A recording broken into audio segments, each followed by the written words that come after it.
সবসময় বাচ্চাদেরকে বাইরের দোকান থেকে কেক কিনে না এনে দিয়ে মাঝে মাঝে এরকমভাবে বাড়িতে বানিয়েও কিন্তু দিতে পারো। তো চলো কীভাবে বাড়িতে বানিয়ে দেবে দেখে নাও।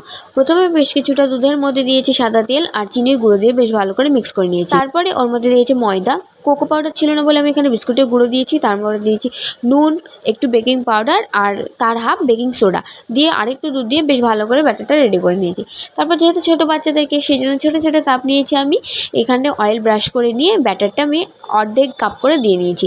তারপরে একটা করে চকলেট দিয়ে তারপরে যে বাকি অংশটা তার গোটা কাপের থেকে কিছুটা বাদ দিয়ে আমি আবার ব্যাটারটা লোড করে দেবো।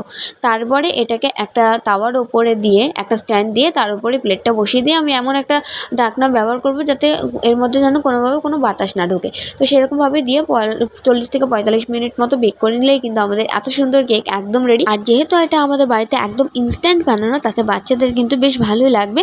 তো একবার বাড়িতে বানিয়ে অবশ্যই আমাকে কমেন্টে জানিও। তো চলো টাটা।